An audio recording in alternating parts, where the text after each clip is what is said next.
नमस्कार मित्रों, मैं रिंकेश राज पांडे आपका ग्रेड प्लस टीचिंग प्लेटफॉर्म पर स्वागत करता हूं। जैसा कि आपको पता है कि सीटेट का एग्जाम बहुत नज़दीक है, अप्रॉक्स अगर देखा जाए तो 15 दिन बचा हुआ है। इस 15 दिन में आपको ऑलरेडी पहले से पता है कि हमारा प्लेटफॉर्म आपको इस 15 दिन के जो टाइम ड्यूरेशन है, इसमें पीवाईक्यू प्रीवियस ईयर पेपर और कुछ प्रैक्टिस सेट पेपर सॉल्व कराया जा रहा है। इसमें क्या होगा, अगर आप इस प्रैक्टिस सेट पेपर को कर लेंगे और कुछ पीवाईक्यू जो हम करा रहे हैं उसको कर लेंगे तो आपको बहुत फायदा मिलेगा। इसी के साथ हमारा प्लेटफॉर्म एक काम और कर रहा है कि चूंकि 15 दिन में हम आपको पूरा चैप्टर पूरा टॉपिक्स तो नहीं पढ़ा सकते हैं, लेकिन जो ऑप्टिमम टॉपिक्स हैं जहां से नंबर ऑफ क्वेश्चंस बहुत ज्यादा पूछे जाते हैं और पूछे ही जाते हैं, ये भी जान लीजिएगा, वो टॉपिक हम इस 15 दिन में कराने जा रहे हैं जिसका पोटेंशियल बहुत ज्यादा है। पोटेंशियल एज अ सेंस कि जिससे क्वेश्चन पूछे जाने की संभावना नहीं है, संभावना की बात ही नहीं है, वहां से क्वेश्चन पूछे ही जाएंगे।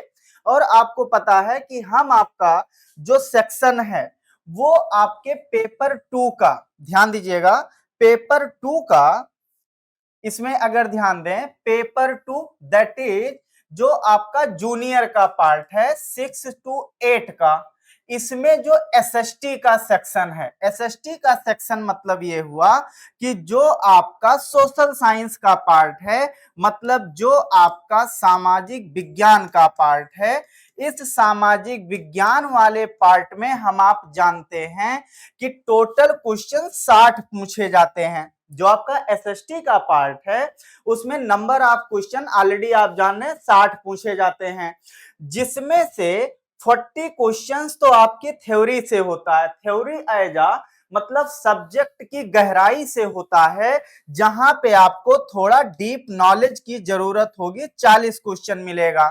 और 20 क्वेश्चन आपका पेडागॉजी से होता है। लेकिन एक बात बता दें, ये 20 क्वेश्चन आप तब कर पाएंगे जब आपका ये 40 क्वेश्चन वाला सेक्शन अच्छे से तैयार होगा। इसका कारण ये है कि पेडागॉजी एक तरीका है, लेकिन उस तरीके को इसके बेसिस पे पूछा जाता है, मतलब कि एप्लीकेशन फैक्ट ये सेक्शन देगा और उसको केवल एप्लीकेशन में कन्वर्ट करता है कौन, आपका पेडागॉजी। तो ये ऑलरेडी आप जानते हैं कि 40 क्वेश्चन थ्योरी से और 20 क्वेश्चन आपका पेडागॉजी से पूछा जाता है। हम आपका 60 क्वेश्चन टारगेट कर रहे हैं एसएसटी का। अब आज की ये जो आपका लेक्चर है, बीच बीच में हम आपको ऑप्टिमम टॉपिक का लेक्चर देंगे। उसमें वो टॉपिक होगा जहां से क्वेश्चन पूछा जाएगा, जाने की संभावना नहीं है, पूछा जाएगा। ऐसा आप कह सकते हैं कि क्विक रिवीजन होगा। अगर आपने उसको छोड़ दिया होगा, नहीं पढ़ा होगा, तो हम आपका उसको पढ़ा देंगे। अगर आपने पढ़ा होगा, बहुत कुछ चीजें हो सकता है ना क्लियर हो, क्वेश्चन कैसे पूछा जाएगा वो ना क्लियर हो, तो वो आपका क्विक रिवीजन हो जाएगा, जिसमें आप ऑप्टिमम क्वेश्चन जो है वो कर पाएंगे। तो आज का जो टॉपिक, चूंकि अगर हम आप एसएसटी के सेक्शन की बात करें, बहुत ध्यान से समझिएगा, एसएसटी के सेक्शन में अगर हम आप देखें तो लगभग इतने टॉपिक कवर किए जाते हैं। एक तो ज्योग्राफी का सेक्शन होता है, मतलब भूगोल का सेक्शन होता है। अब हम आपको ये बता दें कि ये भूगोल दो तरीके से पूछा जाएगा। एक तो आपको थ्योरी पूछी जाएगी, थ्योरी मतलब ज्योग्राफी के जितने टॉपिक्स हैं उनका आपको नॉलेज है नहीं है, आपसे ये पूछा जाएगा। और प्लस इसी थ्योरी को आधार बना करके आपकी शिक्षण पद्धति, दैट इज जो आपका पेडागॉजी का पार्ट है वो पूछा जाएगा। मतलब पेडागॉजी का भी जो बेस है वो बेस आपकी थ्योरी है। तो इसी थ्योरी में हम पहले एक एक इंपॉर्टेंट थ्योरी की बात करेंगे, फिर उसी को हम आप पेडागॉजी में जो है इंप्लीमेंटेशन करेंगे। उसके बाद आपका हिस्ट्री का सेक्शन है। हिस्ट्री के सेक्शन में अगर आप देखें तो बेसिकली पूछा जाता है कल्चर से क्वेश्चन।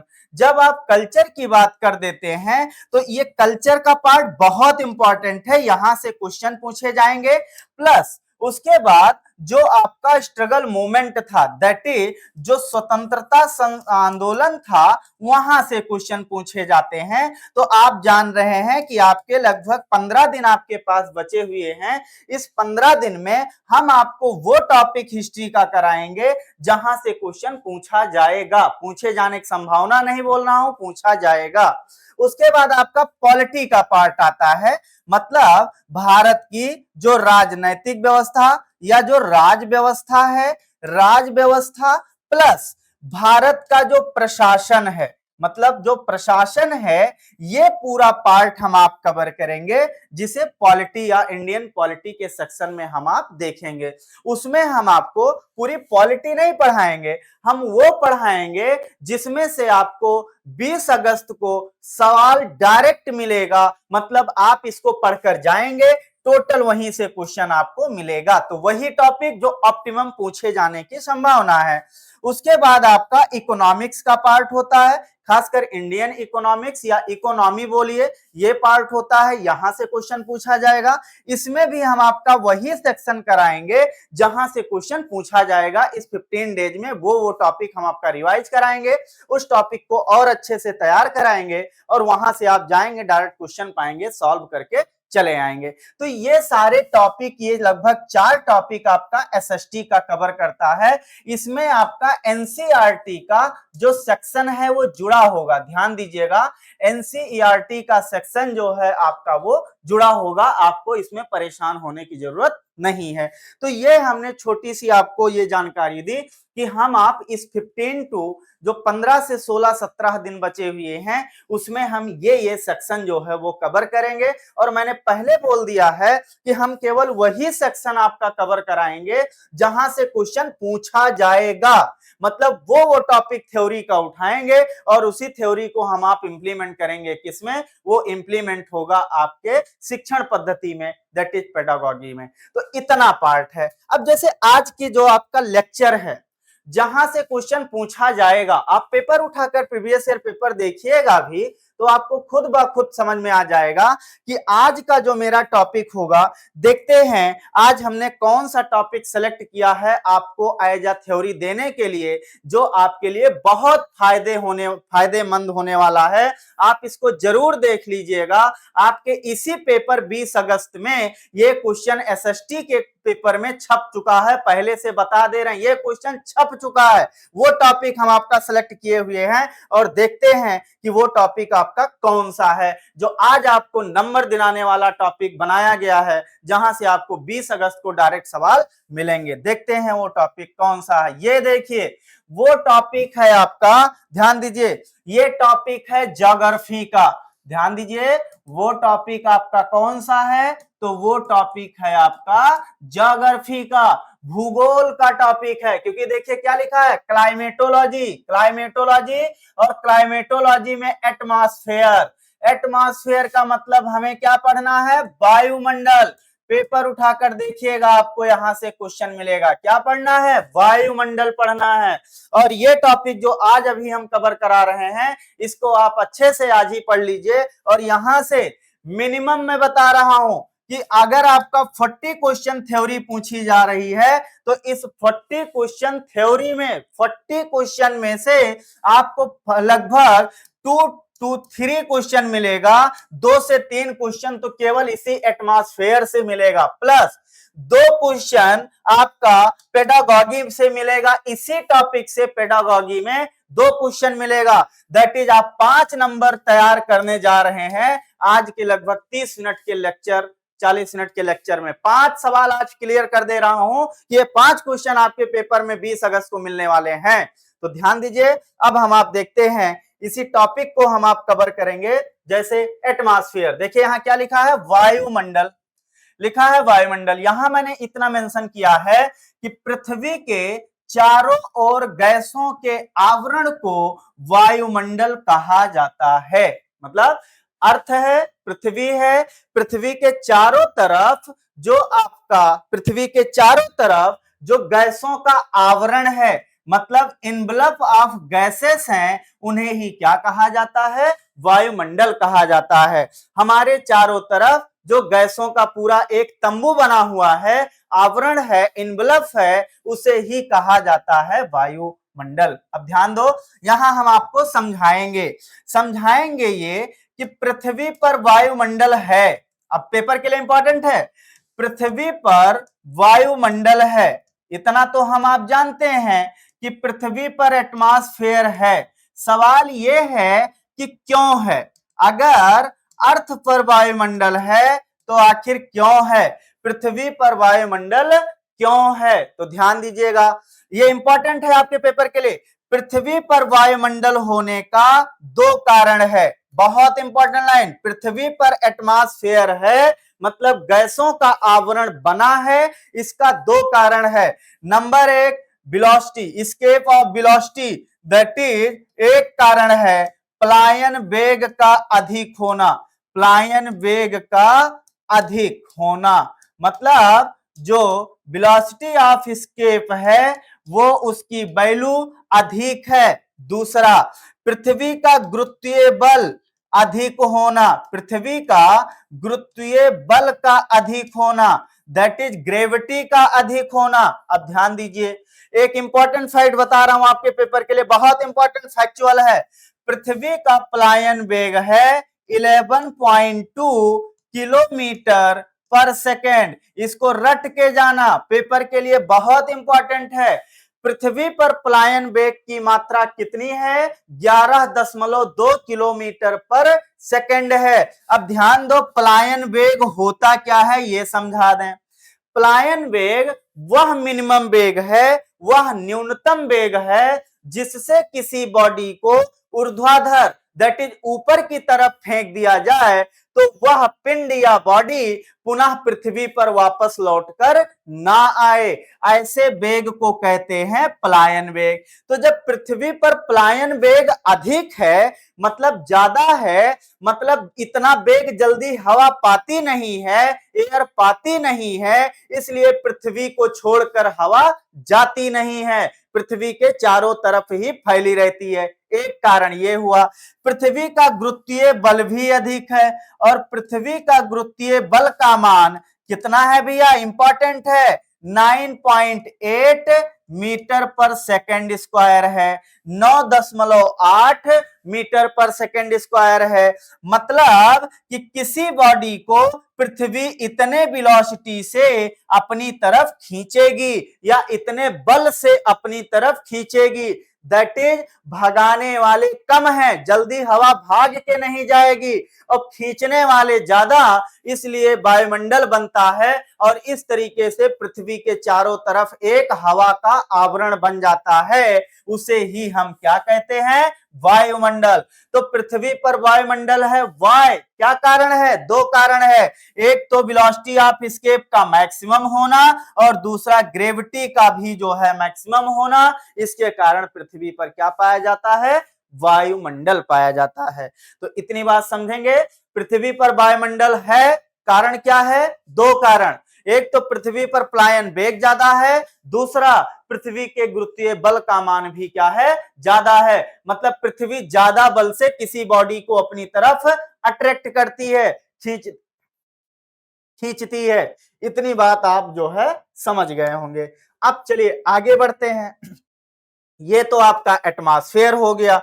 दो डाटा आपको याद रखना है जो कि अभी अभी मैंने बताया है, लिख लीजिएगा, ये पेपर के लिए इंपॉर्टेंट है। पृथ्वी पर पलायन वेग का मान होता है, अभी अभी बताया, 11.2 किलोमीटर पर सेकेंड स्क्वायर, और जी की वैल्यू होती है, मतलब ग्रेविटी, गुरुत्व की वैल्यू होती है 9.8 मीटर पर सेकेंड स्क्वायर। ठीक, चंद्रमा पर कितना होता है जी का मान? तो ध्यान दीजिएगा, चंद्रमा पर जी का मान होता है पृथ्वी का 1/6, मतलब पृथ्वी पर जितना है उसका छठा भाग है। मतलब चंद्रमा पर जो गुरुत्व बल होता है वो 9.8/6, मतलब पृथ्वी का छठा भाग है, मतलब कम है, मतलब खींचने की क्षमता चंद्रमा पर कम है, इसीलिए चंद्रमा पर वायुमंडल नहीं पाया जाता। ध्यान दीजिएगा, इंपॉर्टेंट लाइन है, चंद्रमा पर वायुमंडल नहीं पाया जाता है। Why? Due to minimum gravity and minimum velocity of escape. इस दो कारण से चंद्रमा पर वायुमंडल नहीं पाया जाता। तो ये हुआ आपके वायुमंडल की बात कि पृथ्वी पर वायुमंडल है तो क्यों है, क्या कारण है, ये हमने आपको बता दिया है। अब आगे हम आप बढ़ेंगे और नेक्स्ट टॉपिक होगा आपका वायुमंडल का संघटन। ध्यान दीजिएगा, वायुमंडल का संघटन मतलब वायुमंडल में क्या क्या पाया जाता है। अगर वायुमंडल है, एयर का अगर पूरा एनवलप है, एयर का अगर पूरा का पूरा एक जो है कवर एरिया है, एक तंबू है, तो इसमें क्या पाया जाता है, इसे ही वायुमंडल का संगठन कहते हैं। तो इसमें तीन चीजें मिलती हैं। वायुमंडल में तो गैसें मिलेंगी, वायुमंडल में आपका जलवाष्प मिलेगा, वायुमंडल में आपको माइक्रो पार्टिकल मिलेंगे। तो एक तो पहले गैसों की बात कर लेते हैं। वायुमंडल में क्या पाया जाएगा, तो वायुमंडल में गैसें पाई जाती हैं। संगठन में क्या पढ़ेंगे, वायुमंडल में गैसें। तो वायुमंडल में सर्वाधिक मात्रा में जो गैस पाई जाती है, ध्यान दीजिएगा, सर्वाधिक मात्रा में मतलब मैक्सिमम मात्रा में जो गैस पाई जाती है वो नाइट्रोजन है। नाइट्रोजन, नाइट्रोजन की मात्रा वायुमंडल में सबसे ज्यादा है, सबसे ज्यादा है। तो वायुमंडल में सबसे अधिक कौन सी गैस पाई जाती है, तो वायुमंडल में गैस पाई जाती है नाइट्रोजन। और नाइट्रोजन की मात्रा कितनी है, लगभग 78%। कितनी है, 78% है। 78% जो है आपकी क्या पाई जाती है वायुमंडल में गैस। कहीं कहीं 78.08 लिखा है तो कंफ्यूज होने की जरूरत नहीं है, 78% है। दूसरे नंबर पे जो गैस पाई जाती है वो आपकी ऑक्सीजन है। ऑक्सीजन वायुमंडल की सेकंड जो है क्वांटिटी के अकॉर्डिंग गैस है ऑक्सीजन। और ऑक्सीजन की मात्रा हमारे वायुमंडल में वो 21% है। कितना पाई जाती है, 21%। ऑक्सीजन की मात्रा कितनी है, 21%। थर्ड नंबर पे आपकी आर्गन गैस आती है जो कि इंपॉर्टेंट है। कौन सी गैस, आर्गन। आर्गन जो है, ध्यान दीजिए यहां बता देते हैं, आर्गन को लिखा जाता है AR से। यह एक अक्रिय गैस है, ध्यान दीजिएगा, यह एक अक्रिय गैस है मतलब नॉन रिएक्टिव गैस है। दैट इज ये अभिक्रिया नहीं करती है, इसीलिए इसे इनर्ट गैस कहते हैं। क्या कहते हैं, इसे ही इनर्ट गैस कहते हैं। अक्रिय गैस के रूप में आर्गन की मात्रा वायुमंडल में हमारे 0.93% है। कितना है, 0.93% के साथ आर्गन आपके सेकंड नंबर पे आती है, सॉरी थर्ड नंबर पे आती है। और फोर्थ नंबर पे जो गैस है, ध्यान दीजिएगा, फोर्थ नंबर पे जो गैस है वो है कार्बन डाइऑक्साइड। कार्बन डाइऑक्साइड बहुत इंपॉर्टेंट है ये पेपर के लिए, बहुत ध्यान से सुनिएगा। वायुमंडल में कार्बन डाइऑक्साइड की जो मात्रा होती है वो मात्रा है कार्बन डाइऑक्साइड की 0.036%, मतलब 0.036% आपकी कार्बन डाइऑक्साइड पाई जाती है।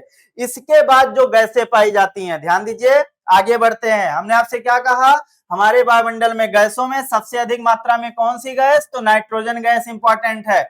ऑक्सीजन कितनी, 21%। आर्गन गैस सक्रिय गैस है, वो आपकी आर्गन 0.93%। पेपर में सवाल पूछा जाएगा, वायुमंडल में सर्वाधिक मात्रा में कौन सी अक्रिय गैस पाई जाती है, तो सर्वाधिक मात्रा में पाई जाने वाली अक्रिय गैस आपकी है आर्गन। आर्गन की क्वांटिटी कितनी है, 0.93%। उसके बाद आपकी कार्बन डाइऑक्साइड गैस पाई जाती है और कार्बन डाइऑक्साइड पाई जाती है 0.036%। ये आपको ध्यान में रखना है। इसके बाद बहुत सारी हल्की हल्की गैसें पाई जाती हैं, जैसे हाइड्रोजन हो गया, जैसे हीलियम हो गया, है ना, ये सारी गैसें पाई जाती हैं। बेसिकली आपको ये चार गैसें जरूर याद रखनी है। Number 1 nitrogen, number 2 oxygen, number 3 argon, number 4 जो है कार्बन डाइऑक्साइड। तो ये हमारे वायुमंडल में पाई जाने वाली गैसें होती हैं। अब ध्यान दीजिए, जलवाष्प, अब दूसरा कंटेंट हम आपको बताएंगे, जलवाष्प। ध्यान दीजिएगा, वायु में, ध्यान दीजिएगा, जो वायु होती है, वायु में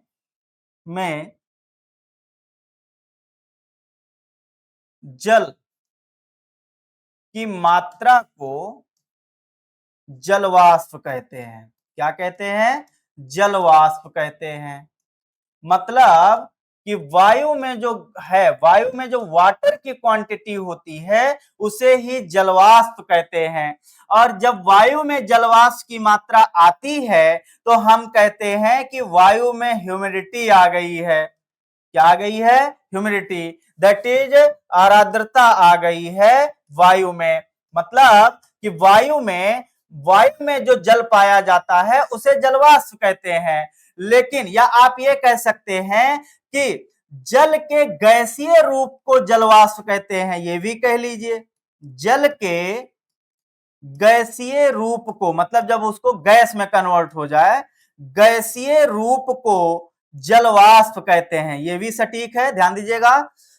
जल के गैसीय रूप को क्या कहते हैं? जलवाष्प कहते हैं। और जब वायु में जलवाष्प आ जाता है, वायु में जब वाटर के क्वांटिटी आ जाती है लाइक गैस के फॉर्म में, तो हम कहते हैं वायु में क्या आ गई है? ह्यूमिडिटी आ गई है, आर्द्रता आ गई है, मॉइस्चर आ गया है, दैट इज नमी आ गई है। क्या आ गई है? नमी आ गई है।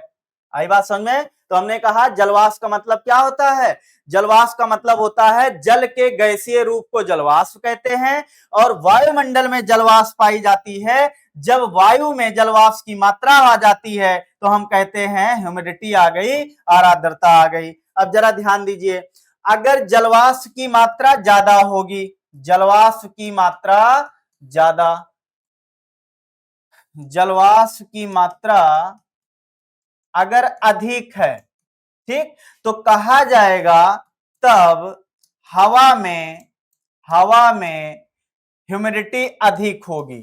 जितना ही ज्यादा जलवाष्प की मात्रा हवा में होगी तो हम आप कहेंगे कि हवा में ह्यूमिडिटी अधिक है। मतलब जलवाष्प की मात्रा पर ही डिपेंड करेगा ह्यूमिडिटी। ह्यूमिडिटी मतलब एयर में जो वाटर वेपर है, जलवाष्प है। एक बात और बता दें, ये जो जलवाष्प होती है ये तापमान पर क्या होता है? निर्भर।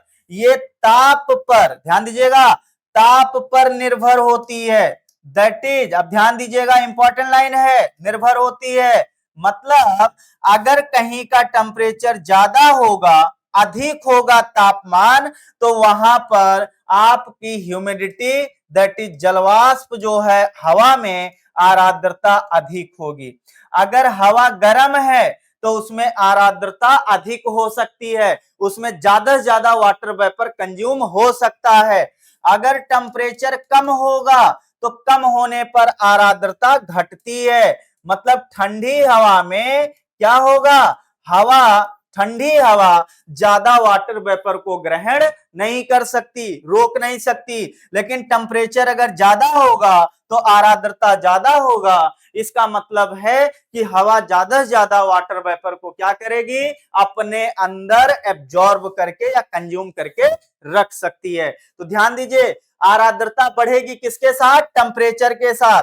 मतलब हम कह सकते हैं कि temperature is directly proportional to humidity. अगर ज्यादा टेम्परेचर होगा तो ह्यूमिडिटी ज्यादा होगी, और कम टेम्परेचर होगा तो ह्यूमिडिटी कम होगी। दैट इज तापमान और जो आर्द्रता है, नमी है, वो एक दूसरे के प्रोपोर्शनल होते हैं। एक बात और बता दें, ध्यान दीजिएगा, इंपॉर्टेंट आपके पेपर के लिए। हम आप पढ़ते हैं अर्थ को, ध्यान दीजिए अर्थ को। ये है आपका इक्वेटर, 0 डिग्री हम आप लैटिट्यूड कहते हैं, मतलब 0 डिग्री अक्षांश कहते हैं, 0 डिग्री लैटिट्यूड। इसे ही हम इक्वेटर कहते हैं, इसे ही हम भूमध्य रेखा कहते हैं, और इसे ही हम आप विषुवत रेखा कहते हैं। अब ध्यान दीजिए, आप इधर जाएंगे तो ये पोल की तरफ होंगे, और ये होगा नॉर्थ पोल, दैट इज उत्तरी ध्रुव होगा। इधर आप आएंगे तो ये आपका दक्षिणी ध्रुव होगा। कौन सा ध्रुव होगा? दक्षिणी ध्रुव होगा। अब ध्यान दीजिए, जैसे जैसे आप इक्वेटर की तरफ, इक्वेटर से पोल की तरफ जाएंगे, बहुत इंपॉर्टेंट लाइन ध्यान से सुनिएगा, आप कहां जा रहे हैं? इक्वेटर से पोल की तरफ। तो जब आप इक्वेटर मतलब भूमध्य रेखा से, क्या बोले? भूमध्य रेखा से अगर ध्रुव की तरफ जाएंगे, ध्रुवों की तरफ तापमान घटेगा। हम आप जानते हैं ना, टेम्परेचर क्या होगा? कम होता है। और जब टेम्परेचर कम होगा तो हवा में जो आर्द्रता है, हवा में जो जलवाष्प है, हवा में जलवाष्प की मात्रा भी कम होगी। जलवाष्प की मात्रा क्या होगी? कम होगी। और जब जलवाष्प की मात्रा कम होगी मतलब इक्वेटर से पोल की तरफ जाने पर आर्द्रता हमें क्या मिलेगी? कम मिलेगी। मतलब कि ह्यूमिडिटी क्या होगी? कम होगी। ये लाइन बहुत इंपॉर्टेंट है। इक्वेटर से पोल की तरफ जाने पर टेम्परेचर घटता है और टेम्परेचर घटने के कारण हवा में जो है जलवाष्प की मात्रा कम होती है और जलवाष्प की मात्रा जब कम होती है मतलब ह्यूमिडिटी भी कम होती है, क्योंकि जितना ही ज्यादा उसमें जलवाष्प होगा हवा में उतना ही ज्यादा कहा जाएगा उसमें क्या है? ह्यूमिडिटी है, आर्द्रता है। अब जस्ट इसी का जो है रिसिप्रोकल ध्यान दीजिए। अगर हम ये कहें कि अब की बार हम पोल से इक्वेटर की तरफ आ रहे हैं, किधर? मतलब यहां हम बता रहे हैं, ध्यान से सुनिएगा, हम ध्रुव से किधर जा रहे हैं? ध्रुव से भूमध्य रेखा की तरफ। मतलब पोल से इक्वेटर की तरफ, भूमध्य रेखा की तरफ। और जब आप पोल से भूमध्य रेखा की तरफ जाएंगे तो तापमान क्या होगा भैया? तो टेम्परेचर आपका बढ़ेगा। टेम्परेचर क्या होता है? बढ़ेगा। और अगर टेम्परेचर बढ़ेगा तो टेम्परेचर बढ़ने के कारण हवा में जलवाष्प की मात्रा भी बढ़ेगी। मतलब हवा में वाटर वेपर को कंटेन करने की क्षमता बढ़ जाएगी। और अगर जलवाष्प की मात्रा मान लिया बढ़ेगी तो जाहिर सी बात है हवा में आर्द्रता भी क्या होगी? बढ़ेगी। मोस्ट इंपॉर्टेंट लाइन बता रहे हैं, ये चैप्टर, ये टॉपिक बहुत इंपॉर्टेंट है, इसीलिए एक एक टॉपिक हम आपका क्लियर कर रहे हैं। हमने क्या कहा? अगर हम आप पोल से इक्वेटर की तरफ जाएंगे तो धीरे धीरे टेम्परेचर क्या होगा? इंक्रीज करेगा, बढ़ेगा। और अगर टेम्परेचर इंक्रीज करेगा, बढ़ेगा, तो इसका मतलब हवा में वाटर वेपर की मात्रा बढ़ेगी, हवा में जलवाष्प को कंटेन करने या रखने की क्षमता बढ़ेगी। और अगर क्षमता बढ़ेगी मतलब कि आर्द्रता बढ़ेगी। तो यहां क्या समझे आप? दो चीजें समझे। अगर आप इक्वेटर से पोल की तरफ जाएंगे तो हवा में ह्यूमिडिटी क्या होगी? इक्वेटर से पोल की तरफ घटेगी। और अगर आप पोल से इक्वेटर की तरफ आएंगे तो टेम्परेचर बढ़ने के साथ साथ ह्यूमिडिटी की भी क्वांटिटी या मात्रा बढ़ेगी। इतनी बात आप जो है मतलब इक्वेटर से पोल की तरफ घटेगा और पोल से इक्वेटर की तरफ बढ़ेगा। आपको इतनी बातें याद रखनी है। एक पॉइंट और बता देते हैं, ये हमने बताया पेपर के लिए आपके इंपॉर्टेंट है कि अगर हम आप हवा में जलवाष्प की मात्रा देखें, वायु में एवरेज रूप में अगर देखा जाए, औसत वायु में औसत रूप से जो ह्यूमिडिटी या जलवाष्प की मात्रा है, कितनी जलवाष्प होती है? जलवाष्प की मात्रा 0 से 4% होता है। मतलब कि हवा जो है अगर आपने 100 यूनिट हवा लिया है तो आपको ऑन एवरेज 4 यूनिट आपको क्या मिलेगी?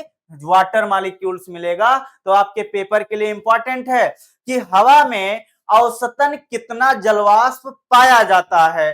तो मैक्सिमम 4% है और ये होगा 0 से 4%, या तो 0 होगा और मिनिमम और ज्यादा से ज्यादा 4 होगा। तो अगर आपके पेपर में सवाल पूछा जाएगा कि हवा में अधिकतम जलवाष्प की मात्रा औसतन कितनी होती है, तो आप बिना कुछ सोचे हुए 4% आंसर करेंगे कि हवा में जलवाष्प की मात्रा अप्रॉक्स मैक्सिमम 4% देखने को मिलती है। तो ये हमने क्या बताया आपको?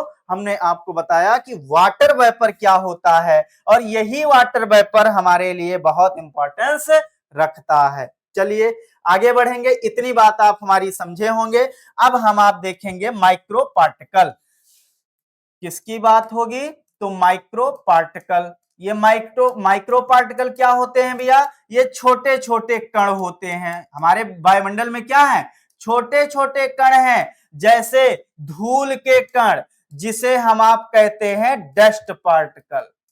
Dust particle. और ये डस्ट पार्टिकल भी हमारे वायुमंडल में अपना मैकेनिज्म करते हैं। मैकेनिज्म डस्ट पार्टिकल क्या करते हैं? एक तो पृथ्वी के एल्बिडो को बढ़ाते हैं, मतलब कि रिफ्लेक्शन ऑफ लाइट की क्वांटिटी को बढ़ाते हैं, एल्बिडो को बढ़ाते हैं। पृथ्वी का औसत एल्बिडो कितना है? 35% है। इंपॉर्टेंट है, पृथ्वी का एल्बिडो कितना है? 35% है। मतलब 35% इंसुलेशन, 35% सूर्य से आने वाली प्रकाश की किरण बिना पृथ्वी एब्जॉर्ब किए हुए वो क्या करती है? रिफ्लेक्ट कर देती है। तो पृथ्वी पर एल्बिडो कितना है? 35% है।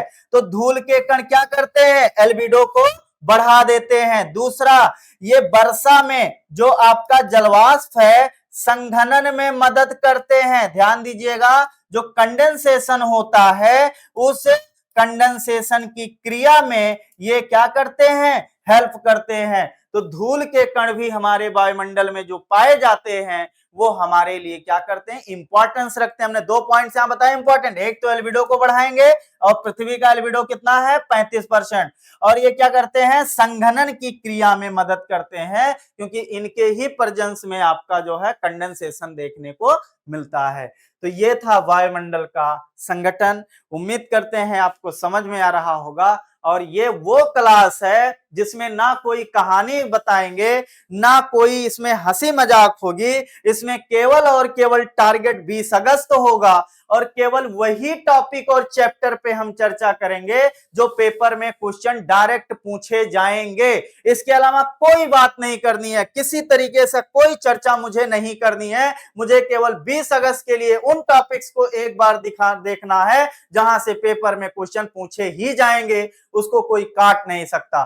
तो एक टॉपिक ये था आपका एटमॉस्फेयर का संगठन, मतलब भैया इसे कहा जाता है कंपोजिशन ऑफ एटमॉस्फेयर, वायुमंडल का संगठन, मतलब कि कंपोजिशन ऑफ एटमॉस्फेयर। अब आगे बढ़ते हैं, इसी से रिलेटेड हम आपको बताते हैं, बहुत ध्यान से सुनिएगा।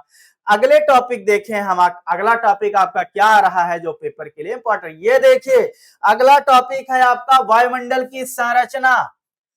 वायुमंडल की संरचना, दैट इज स्ट्रक्चर पढ़ना है। और जब स्ट्रक्चर पढ़ेंगे इसका मतलब है कि जब आप वायुमंडल में नीचे से ऊपर की तरफ जाते हैं तो वायुमंडल में हवा धीरे धीरे रेयर होती है, विरल होती जाती है, और उसी आधार पे हम ऊर्ध्वाधर वायुमंडल को कुछ लेयर्स में डिवाइड करते हैं। उन्हीं लेयर्स को कहा जाता है वायुमंडल की संरचना। यहां क्या है? की है।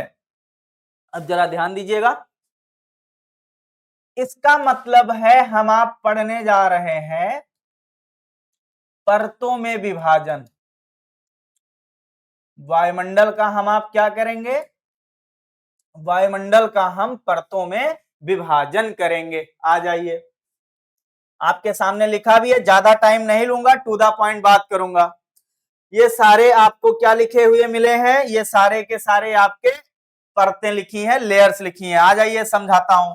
वायुमंडल को हम जब ऊर्ध्वाधर बांटते हैं, या देखो यहां लिख देते हैं, वायुमंडल को ऊर्ध्वाधर, ऊर्ध्वाधर मतलब ऊपर, ऊर्ध्वाधर परतों में बांटना, परतों में विभाजन करना ही क्या कहलाता है? वायुमंडल की संरचना कहलाता है। वायुमंडल की क्या कहलाता है? संरचना। आ जाइए फटाफट संरचना हम आपको बताते हैं, कुछ नहीं करना है। ये मान लिया अर्थ सरफेस है, अर्थ सरफेस पे मान लिया ये आपका इक्वेटर है, इधर इक्वेटर है, मतलब कि इस लाइन में हमने कहा ये भूमध्य रेखा वाला रीजन है, ये भूमध्य रेखा है। इस रीजन में हमने पोल लिख दिया, ध्रुव लिख दिया, ध्रुव। अब ध्यान दो, भूमध्य रेखा की तरफ इतनी हाइट और ध्रुव की तरफ केवल इतनी हाइट। ये हाइट, ये जो आप देख रहे हैं ये वाला रेंज, ठीक, ये है 18 किलोमीटर इधर से भूमध्य रेखा की तरफ से, और पोल की तरफ है केवल 8 किलोमीटर। कुछ किताबों में आपको ये 16 मिलेगा और ये 6 मिलेगा, लेकिन आप एनसीईआरटी के पॉइंट ऑफ व्यू से देखिए 18 और 8 मिलेगा। ये जो लेयर हमने बनाया इसे कहा जाता है ट्रोपोस्फेयर। क्या कहते हैं? ट्रोपोस्फेयर बोला जाता है। ट्रोपोस्फेयर मतलब हुआ भैया क्षोभ मंडल।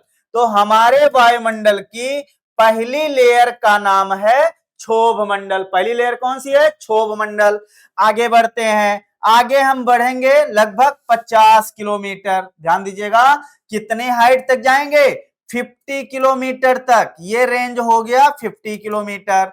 इस 50 किलोमीटर के रेंज को कहा जाता है स्ट्रेटोस्फेयर। क्या कहते हैं? स्ट्रेटोस्फेयर। और स्ट्रेटोस्फेयर मतलब हुआ समताप मंडल। क्या कहते हैं? समताप मंडल। ये दूसरा मंडल हो गया। उसके बाद फिर हम आप जाते हैं लगभग 80 किलोमीटर। अगला जो है लेयर मिलेगी, ये हाइट कितनी बताई? 80। हम आप पहुंच गए हैं 80 किलोमीटर की हाइट पर। और ये होता है आपका मीजोस्फेयर। ये कौन सा स्फेयर है? तो मीजोस्फेयर। इसे कहा जाता है मध्यमंडल। कौन सा मंडल? मध्यमंडल। उसके बाद 80 के बाद हम जाते हैं लगभग 640 किलोमीटर। मान लिया इधर ये हम पहुंच गए हैं यहां तक 640 किलोमीटर। ये इसे कहते हैं आयनोस्फेयर, दैट इज इसे आयन मंडल कहते हैं। और उसके बाद 640 के बाद आपका बहिर्मंडल होता है, बाहर का मंडल, जिसके बाद हमें कुछ ज्यादा जानकारी नहीं है। तो ये आपके कितने मंडल हुए? 4-5 मंडल। देखो क्षोभ मंडल पहला मंडल, सबसे निचला मंडल। समताप मंडल है दूसरा। मध्य मंडल है देखिए तीसरा। आयन मंडल है देखिए चौथा। बाह्य मंडल है सबसे बाहर का मंडल। अब जरा ध्यान दीजिए, यहां पर हम बताएंगे कुछ किताबों में आप एक मंडल लिखा, शायद किताबों में या कहीं ऐसे ही लिखा देखेंगे जिसे कहा गया थर्मोस्फेयर, ताप मंडल। ध्यान दीजिए क्या लिखा मिलेगा? थर्मोस्फेयर। थर्मोस्फेयर मतलब ताप मंडल। अब एक बात हम बता दें कि थर्मोस्फेयर अपने आप में कोई मंडल नहीं है, अपने आप में कोई स्फेयर नहीं है। ये समताप मंडल का ऊपरी भाग होता है जहां पर टेम्परेचर बहुत ज्यादा होता है। इसी समताप मंडल के ऊपरी भाग को कहा जाता है थर्मोस्फेयर। तो अगर पेपर में आए कि थर्मोस्फेयर के नाम से किस, सॉरी आयन मंडल, आयन मंडल बताया ना, आयन मंडल के ऊपरी परत में, आयन मंडल का जो ऊपरी भाग है इसे थर्मोस्फेयर कहते हैं। अब अगर आप पेपर में आए कि थर्मोस्फेयर किस मंडल में पाया जाता है, तो आयन मंडल में पाया जाता है। थर्मोस्फेयर कहां पाया जाता है? आयन मंडल में, जो कि बहुत इंपॉर्टेंट है। अब आ जाइए हम आपको एक एक मंडल बता देते हैं। यहां मैंने आपको क्विक रिवीजन करवा रहा हूं, ध्यान दीजिएगा। क्विक रिवीजन है, जो डिक्टेट कर रहा हूं इसको आप सुनकर जाइएगा, इसको आप जल्दी से लिख लीजिएगा 2 बार सुन करके। ये वो क्वेश्चन है जो क्वेश्चन पेपर में ढेर सारे क्वेश्चन आपको इसी साल भरे पड़ेंगे, भरे हुए मिलेंगे भाई। अब जरा ध्यान दीजिए, पहले ट्रोपोस्फेयर दैट इज क्षोभ मंडल।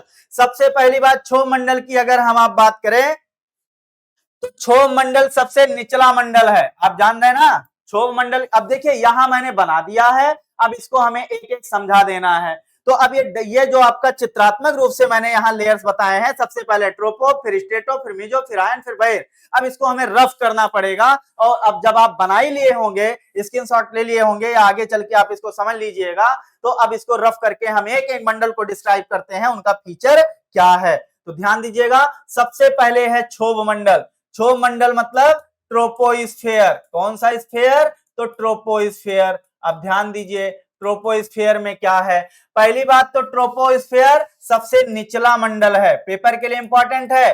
ट्रोपोस्फेयर लोएस्ट स्फेयर इन एटमॉस्फेयर, निचला मंडल है, मतलब आप कह सकते हैं निचली परत है। सब वायुमंडल की सबसे निचली परत का नाम क्या है? तो सबसे निचली परत का नाम है क्षोभ मंडल। एक पॉइंट ये ध्यान में रखना है। दूसरी बात, एक इंपॉर्टेंट पॉइंट बता रहे हैं, इसीलिए लिए इंपॉर्टेंट है, सामान्य ताप ह्रास दर रेट, मतलब कि सामान्य ताप ह्रास दर, सामान्य ताप ह्रास दर पाया जाता है कहां पर? तो ये पाया जाता है क्षोभ मंडल में। कहां पाया जाता है? क्षोभ मंडल में पाया जाता है। इसका मतलब क्या हुआ? इस मंडल में जैसे जैसे हम ऊपर की तरफ जाएंगे, ऊपर की तरफ जाने पर टेम्परेचर घटता है, और कहा जाता है कि टेम्परेचर 165 मीटर की हाइट पर 1 डिग्री सेल्सियस टेम्परेचर घट जाता है, इसे ही कहा जाता है नॉर्मल टेम्परेचर लैप्स रेट। बात समझे? इसे ही क्या कहते हैं? नॉर्मल टेम्परेचर लैप्स रेट कहा जाता है।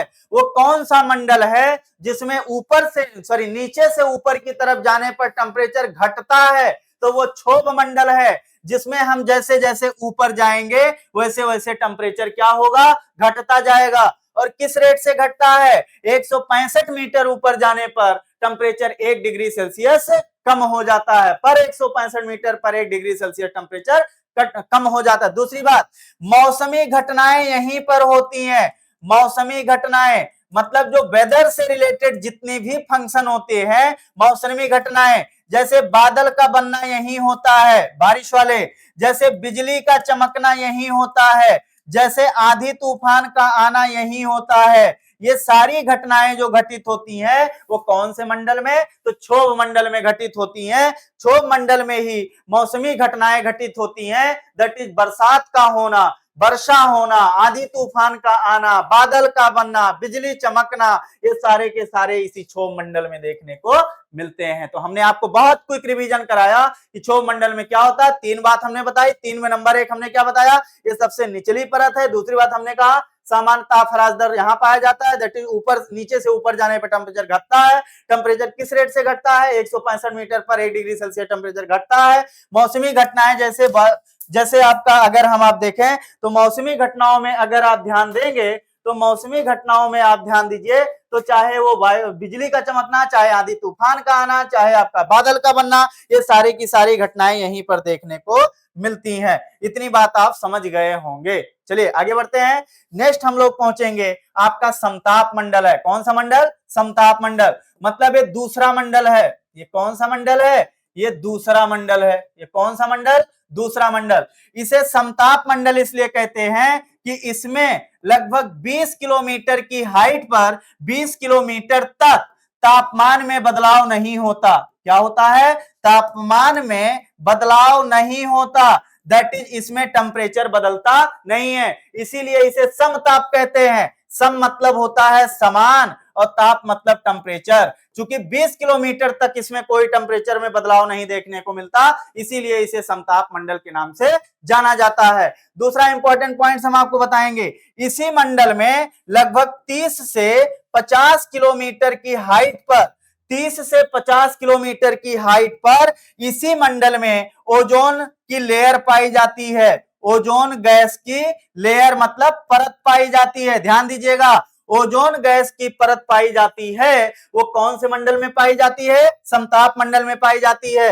ओजोन मंडल जो है वो ओजोन को परत कहां पाई जाती है? समताप मंडल में। इसीलिए समताप मंडल को ओजोन मंडल के नाम से भी जाना जाता है। इंपॉर्टेंट लाइन, हमने क्या कहा कि ओजोन मंडल जो है किस मंडल को? समताप मंडल को हम ओजोन मंडल के नाम से भी जानते हैं, क्योंकि इसमें क्या पाया जाता है? ओजोन गैस पाई जाती है। ओजोन गैस हमारे लिए क्या इंपॉर्टेंस रखती है? ये सूर्य से आने वाली अल्ट्रावायलेट दैट इज पराबैंगनी किरणों को क्या करती है? रोक लेती है, छान लेती है। इसीलिए ये पराबैंगनी किरणें जब पृथ्वी तक नहीं पहुंचती, इससे पृथ्वी पर पाए जाने वाले जीवों पर कोई नकारात्मक प्रभाव नहीं पड़ता। एक पॉइंट और कहीं कहीं आप लिखा देखते होंगे कि ये जो मंडल है, इस मंडल में किसी तरीके का हवा नहीं चलती, किसी तरीके का वेदर से संबंधित हलचल नहीं होता, शांत होता है। इसीलिए आपकी flight that is aeroplane that is वायुयान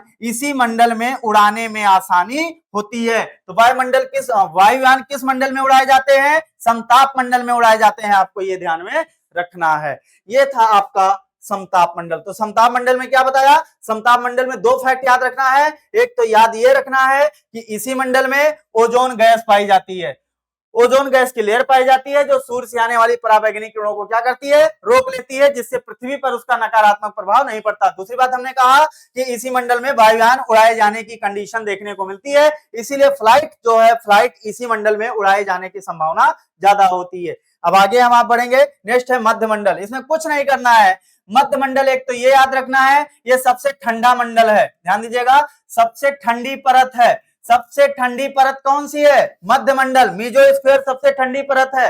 यहाँ पर टेम्परेचर -100 टू -180 डिग्री सेल्सियस तक घट जाता है, माइनस में चला जाता है, -100 डिग्री चला जाता है, तो सबसे ठंडा मंडल है। दूसरी बात भैया, इसी मंडल में उल्का पिंड मिलते हैं, जो उल्का पिंड है ना, जिनको एस्ट्रॉइड्स कहा जाता है, एस्ट्रॉइड्स इसी मंडल में देखने को मिलते हैं। तो मध्य मंडल में कुछ नहीं याद रखना है, ये तीसरा मंडल है हमारे एटमॉस्फेयर का, जिसमें क्या होता है, ये सबसे ठंडी परत है। यहाँ टेम्परेचर जो है, जैसे जैसे आप नीचे से ऊपर की तरफ जाते हैं, टेम्परेचर घटता जाता है, और उल्का पिंड इसी मंडल में हमें देखने को मिलते हैं। तो यही ध्यान रखना है कि मध्य मंडल में दो चीजें होती हैं, सबसे ठंडा मंडल मध्य मंडल है, और उल्का पिंड इसी मंडल में मिलते हैं। चलिए आगे बढ़ेंगे। अगला है आयन मंडल। आयन मंडल, आयन मंडल को आपको ध्यान में रखना है कि जो आयन मंडल है, इसमें कुछ नहीं, इसी मंडल में विद्युत कण पाए जाते हैं, या विद्युत आवेशित कण पाए जाते हैं। ध्यान दीजिएगा, विद्युत आवेशित कण पाए जाते हैं, जिसके कारण पृथ्वी पर, ध्यान दीजिएगा, पृथ्वी पर दूर संचार जो है वो संभव है। रेडियो दूर संचार जो है वो संभव है। संभव क्यों है? ध्यान दीजिए, संभव है क्यों? क्योंकि ये रेडियो तरंगों को, जो रेडियो तरंगे होती हैं, जिनसे आपका टीवी, जिससे आपका जो है रेडियो, जिससे आपका मोबाइल फोन, ये सब चलते हैं, रेडियो तरंगों को ये पृथ्वी पर परावर्तित करते हैं। कौन करता है? आयन मंडल में ही ये होता है, परावर्तित होती हैं। ये हमने क्या बताया? विद्युत आवेशित कण पाए जाते हैं। विद्युत आवेशित कण क्या करते हैं? रेडियो तरंगों को पृथ्वी की तरफ परावर्तित करती हैं, जिसके कारण पृथ्वी पर दूर संचार संभव है। ये मोबाइल फोन, टावर या टेलीविजन, ये सब इसीलिए संभव है क्योंकि विद्युत आवेशित कण पाए जाते हैं और रेडियो तरंगों द्वारा वो क्या हो जाती हैं? परावर्तित कर दी जाती हैं। ये आपको ध्यान में जो है रखना है। दूसरा पॉइंट हम आपको बताएं, इसी मंडल में जैसे जैसे हम ऊपर की तरफ जाते हैं, टेम्परेचर क्या होता है? टेम्परेचर बढ़ने लगता है। और इसके ऊपरी लेयर में, अभी मैंने बताया था, ऊपरी लेयर में टेम्परेचर बहुत ज्यादा हो जाता है, बढ़ जाता है, और उसे ही थर्मोस्फेयर मतलब कि ताप मंडल के नाम से हम आप जानते हैं। तो वो कौन सा मंडल है जहां पर विद्युत आवेशित कण पाए जाते हैं? तो वो आपका आयन मंडल है। वो कौन सा मंडल है जहां से रेडियो तरंगे आपकी परावर्तित होती हैं? तो वो आयन मंडल है। वो कौन सा मंडल है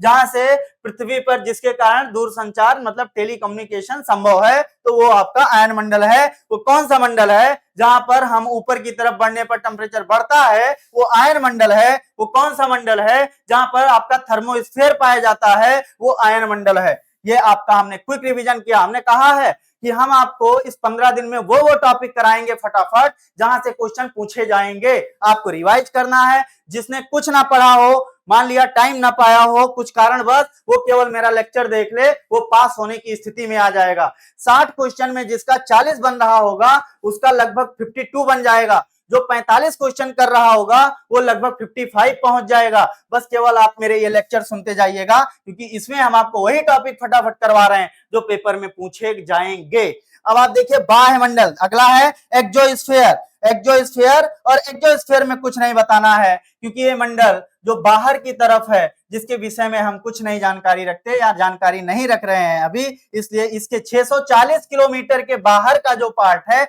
उसे ही हम आप क्या कहते हैं? उसे ही कहा जाता है एक्सोस्फीयर। तो इतनी बात आप समझे होंगे। अब जरा हम देखते हैं और कौन सा टॉपिक है। अगर आज की डेट में कोई टॉपिक है तो उसको भी हम आप कवर करते हैं। नो, देखिए मेरा एक ही टॉपिक था, एटमॉस्फेयर। मैंने कहा ना कि एक एक दिन में हम आपको वो सारे टॉपिक कराएंगे जो पेपर में क्वेश्चन पूछे जाते हैं। और आप देखिए अब यहाँ बोल दिया जा रहा है, आप ही से यहाँ पर बोल दिया जा रहा है, क्या आपसे बोल दिया जा रहा है थैंक यू।